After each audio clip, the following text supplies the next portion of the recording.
You know the end of my life story, most probably. Would I ask your indulgence to hear another part? My story up to midway through Jesus' ministry. At that point, I was still his friend. Judas is mostly known for one thing: betraying Jesus. But was Judas always an evil person? Jesus chose him to be a disciple, and he followed Jesus faithfully for some time. Judas is not unlike many others through the ages who began as faithful followers. Mine was a common name during my lifetime. Think of two original 12 apostles, Jude Thomas or Jude Thaddeus, or even Jude, the brother of Jesus. I was the outsider of the 12. From the beginning, I dressed differently, I spoke differently, and I thought differently. Although the gospel writers don't talk of my interactions in the group, you can guess that I didn't have any close friends among the apostles. And when I struggled, nobody to confide in. I was very skilled with money and was chosen to be the treasurer of our group, even though Matthew was known to be extremely talented in that area. The Bible doesn't say when, where, or how I became a disciple. You do know it was early into the ministry of Jesus. He believed I could be a fisher of men.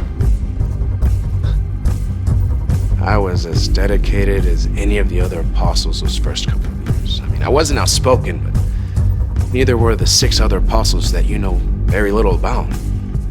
I was sent out as a pair with the other 12 and then as a pair with the 70.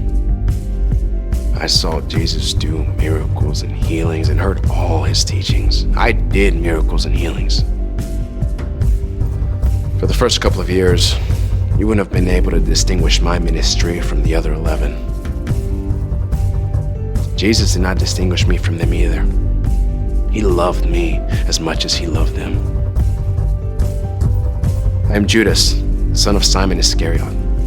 Scholars of your day have concluded that my father's name meant we came from Kirioth, a town about 10 miles south of Hebron or 30 miles south of Jerusalem. Those scholars have concluded that I was probably the only one of the 12 apostles who was not from Galilee. One Sabbath, we apostles went with Jesus to eat at the home of a prominent Pharisee. We were relegated to the cheap seats in the back of the room, where Jesus was seated near the front. As often would happen, the Pharisees were trying to find a way to disparage him. A man who was an obvious plant came to stand before Jesus. He had some abnormal swelling, and it was apparent to everyone in the room that he needed healing. Rather than being caught in a trap, Jesus set his own by asking, "Is it lawful to heal on the Sabbath?" Hey, what a question. The Pharisees and experts of the law knew the spirit of the law encouraged such an action, but their man-made rules prohibited such a thing. They were caught in a trap of their own making and had no out. They could do nothing except remain silent, even after Jesus healed the man. The uncomfortable silence. Everyone hoped Jesus would change the subject, until Jesus changed the subject. He looked around the room and made the observation that everyone had been scrambling to get seats of honor. Imagine the red faces, because they had been doing just that. Jesus pointed out that it was smarter strategy to take a lower seat and then receive a special honor if the host moved you to the front, eliminating the risk of being embarrassed in case the host asked you to take a lower seat.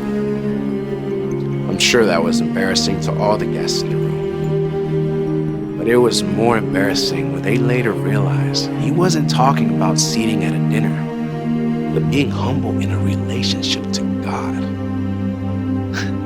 Jesus then looked at the host and told him that he was not righteous when he invited friends and family to a dinner because they could just pay him back. But it was righteous to invite those who were not able to pay him back. Must have been a shock to the host and all the guests looking around. The only poor people in the room were Jesus and us, his apostles. I doubt anybody in the room had ever purposely invited a poor person to a dinner, except for a few relatives. Maybe. It was in situations like those that I began to be uncomfortable. Jesus not only insulted his host twice, but also insulted all the guests in the room. I wanted respect from the religious leaders, always did. But I also always hoped for some financial support from them too. Jesus never seemed concerned about money. I mean, in retrospect, I guess if you already own the whole universe, there isn't much on earth that you need. I mean, consider that in your own life. If you are truly the sons and daughters of God, what is it on earth that you don't already own? Well, back to the dinner at the Pharisee's house. There I was in my cheap seat, squirming in embarrassment, when one of the people near Jesus tried to change the subject again. The man said, "Blessed is the one who will eat at the feast in the kingdom of God." That comment probably doesn't mean much to you, but it did to us in the room. I mean, we were all Jews. We had all been brought up with the notion that only Jews would be saved when the Messiah came. We did not have a well-developed notion of what heaven was or how you got there, but we were all certain that the Jews had exclusive claim to the benefits that would occur when the Messiah came. We were all certain that was true. I mean, especially the religious leaders of the Jews. We were all certain, except Jesus. Jesus wanted everyone to know that the kingdom wasn't coming on their terms, but on God's terms. And Jesus had been announcing those terms. Those who weren't willing to accept Jesus' terms were going to disinvite themselves from the feast, while those who were willing to accept the terms would enjoy it. The parable Jesus told clearly showed the religious leaders as disinviting themselves, while the obviously unclean people would get to enjoy the banquet. The man's comment had been right. The ones eating at the feast were blessed, but he misunderstood who those people would be. Needless to say, the banquet ended on a sour note, and we were not given any gifts or support. As treasurer, I was quite disappointed that Jesus not only didn't raise any money that night, but he had antagonized people that could have made our lives much better. I should have known it was just going to get worse from there. Not long after that, large crowds were following us everywhere we went. It would have been a simple thing for the Lord to give a little uplifting message and then pass the hat for some contributions from the crowd. Instead of doing that, Jesus raised his voice and said quite the opposite. "If anyone comes to me and does not hate his father and mother, wife and children, brother and sister, and their own life, such a person cannot be my disciple. And whoever does not carry their cross and follow me cannot be my disciple." I can assure you that that is not the kind of message that is encouraging for a treasurer hoping to get more money.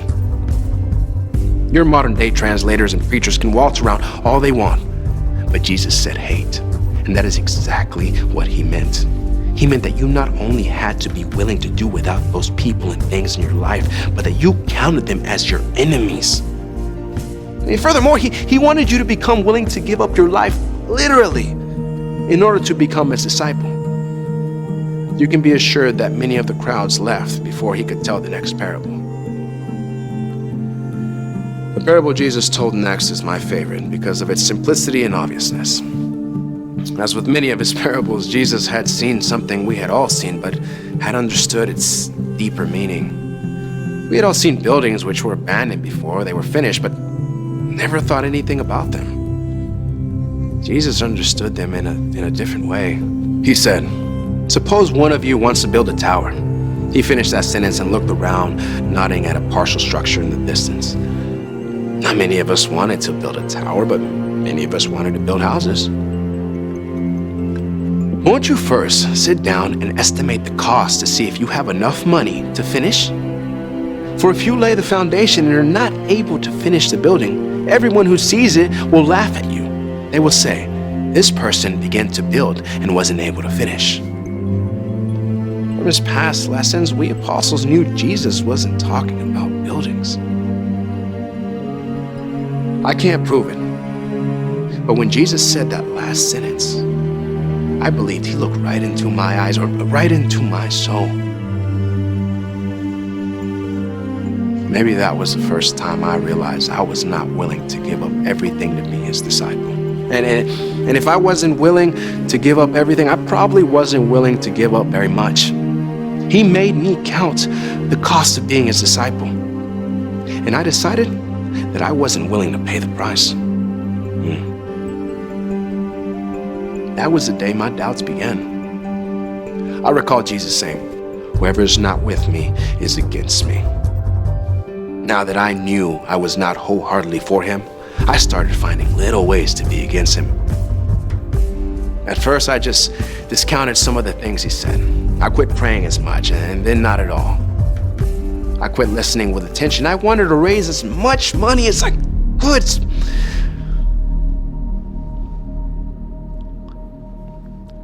so I could steal more.